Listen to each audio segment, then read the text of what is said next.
Viktor Frankl, un renumit psihiatru neurolog, a trecut prin 4 lagăre de concentrare, a trăit tragedia secolului 20 și toate ororile lagărelor de concentrare naziste. A salvat 10.000 de oameni de la sinucidere și a redat la milioane de oameni sensul vieții. El este părintele logoterapiei, adică vindecare prin sens. El a spus: în condițiile lagărelor de concentrare, mi-am verificat teoria pe propria în piele. Doar prin puterea Duhului poți să te păstrezi ca persoană și să nu cedezi sub jugul umilinței și a tratamentului inuman. Cele mai mari șanse de supraviețuire în condiții insuportabile nu le-au avut cei sănătoși și cu trupuri puternice, ci aceia care s-au deosebit printr-un duh puternic și statornic, care aveau un sens pentru care merită să trăiești. Doctorul și soția lui ar fi putut pleca în America înainte de arestare, dar a știut că părinții săi vor fi duși în lagăr și nu vor rezista fără el.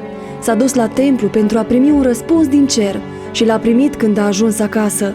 Tatăl i-a dat o piatră din sinagoga distrusă, pe care era scris un fragment din porunca: cinstește pe tatăl tău și pe mama ta, pentru ca să ți se lungească zilele în țara pe care ți-o dă Domnul Dumnezeul tău.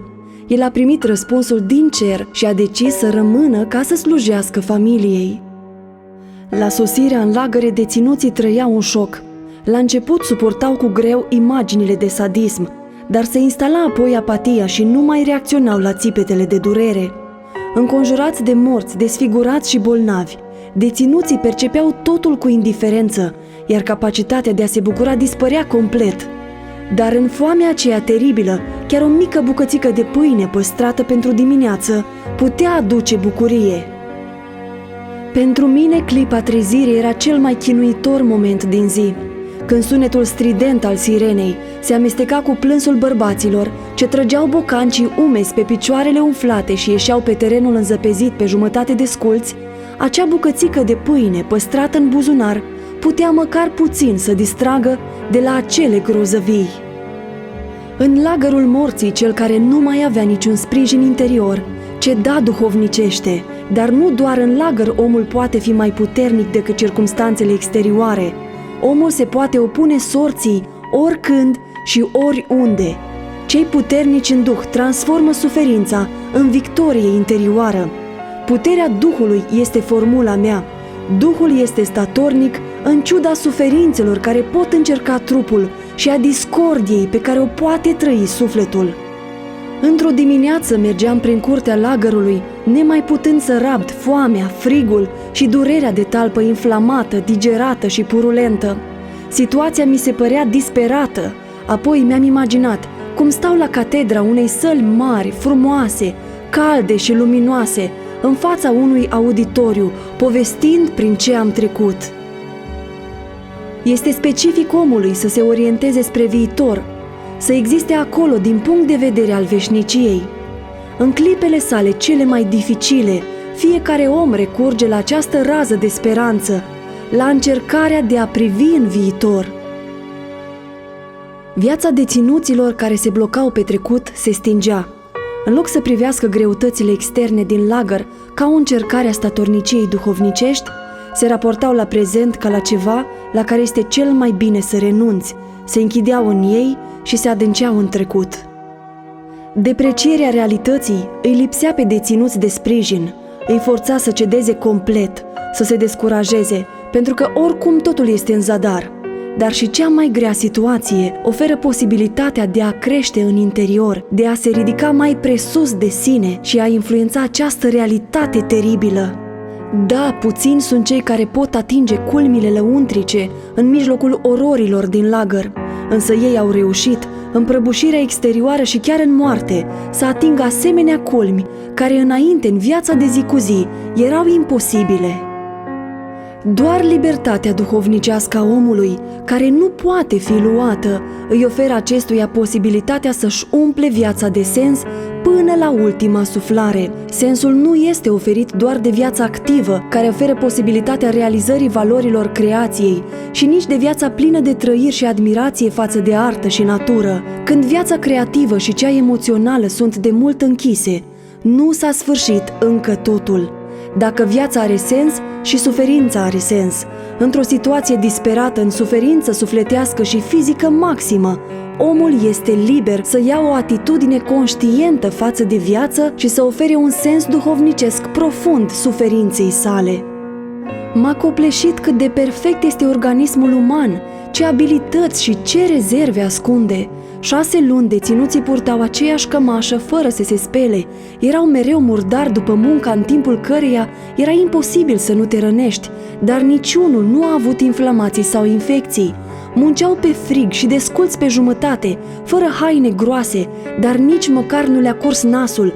Cum este posibil? Când declanșează organismul astfel de forțe de protecție? Atunci când există un permanent pericol pentru viață. Cei ce cunosc legătura între starea sufletească și imunitatea organismului înțeleg foarte clar ce urmări fatale poate să aibă pierderea voinței de a trăi și a speranței. Practic, toți deținuții s-au gândit la sinucidere. Oare cine poate lupta pentru viață în asemenea condiții, când moartea comparativ cu viața pare o răsplată? Eu, ca om credincios, mi-am dat cuvântul încă de la început să nu mă arunc pe sârmă, indiferent de situație. Știam statistica și înțelegeam că probabil nu voi reuși să scap de selecția zilnică la exterminare. Faptul că am supraviețuit în lagăre este o inimaginabilă unitate între regulă și coincidență. Coincidența este că niciodată nu am fost inclus în vreuna dintre echipele formate zilnic pentru exterminare, iar regula că am rămas în viață în condiții de frig, foame, torturi și am păstrat până la capăt toate principiile umanității. S-a împlinit cuvântul lui Dumnezeu: cinstește pe tatăl tău și pe mama ta, pentru ca să ți se lungească zilele pe pământ. În lagăr, legile cauzei și efectului se văd foarte clar. De multe ori învinuim soarta pentru necazuri și probleme, dar nu înțelegem că de noi și de faptele noastre de azi depinde viața noastră de mâine. Chiar și un gând bun poate să ne salveze dintr-o situație dificilă și o singură faptă greșită să ne strice toată viața. Care este sensul vieții? Din start nu punem corect întrebarea. Esența nu constă în ce ne așteptăm noi de la viață, ci în ce așteaptă viața de la noi. În fiecare zi, în fiecare clipă, trebuie să alegem cum să procedăm. Viața ne pune întrebări, iar noi trebuie să răspundem prin fapte și acțiuni corecte. Și de felul cum vom acționa în fiecare caz concret, depinde cum vor decurge mai departe evenimentele. Care va fi următoarea întrebare pusă de viață? Pentru că Dumnezeu este viață. Cum să obținem fericirea? Nu trebuie să ne plângem de loviturile sorții. Fericirea depinde de cum acționăm în fiecare caz concret și cât oferim celorlalți necondiționat. Atenția, căldura, grija și munca noastră, chiar și în mijlocul foametei, frigului și torturilor. Fiecare om are ceva mai mult decât eu: responsabilitate, grija pentru alții, dorința de a crea ceva semnificativ pentru oameni. Doar atunci omul se simte cu adevărat fericit. Acesta este scopul principal al existenței. Este motorul vieții fiecăruia, chiar și în condiții neomenești. Dragostea. Am înțeles și am primit adevărul. Doar dragostea este acel lucru final și cel mai înalt care ne justifică existența de aici, care ne poate înălța și întări.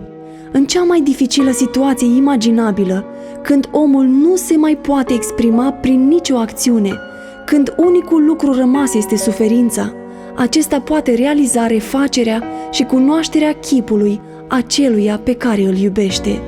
Pentru prima dată în viață am putut înțelege sensul cuvintelor: îngerii se pierd în contemplarea perpetuă a slavei nemărginite. Încă nu ne încălzisem, toți tăceau, iar duhul meu din nou plutea în jurul iubitei. Încă mai vorbeam cu ea și ea îmi răspundea. Un gând mi-a trecut prin minte: nici măcar nu știu dacă trăiește. Știam un singur lucru: dragostea trece cu mult dincolo de persoana fizică a ființei iubite, găsindu-și sensul cel mai profund în ființa sa duhovnicească, fie că mai este sau nu în viață. În acele clipe simțeam cât de adevărate sunt cuvintele din Cântarea Cântărilor: pune-mă ca o pecete pe inima ta, căci dragostea este tare ca moartea. Omul contemporan, sătul și împlinit fizic, trăiește o foame și o neîmplinire duhovnicească. Goana după bani, muncă, distracții îl distrage de la confruntarea cu adevăratul său gol duhovnicesc. Adevăratele valori duhovnicești sunt înlocuite de falsul materialism, iar în final dispar din fața ochiului sufletului uman. Abonează-te la canalele noastre ca să te naști duhovnicește și să capeți scopuri duhovnicești și sensul vieții în salvarea oamenilor. Distribuie acest clip și ajută-te pe tine și pe alții. Pentru dezvoltare spirituală, contactează-ne!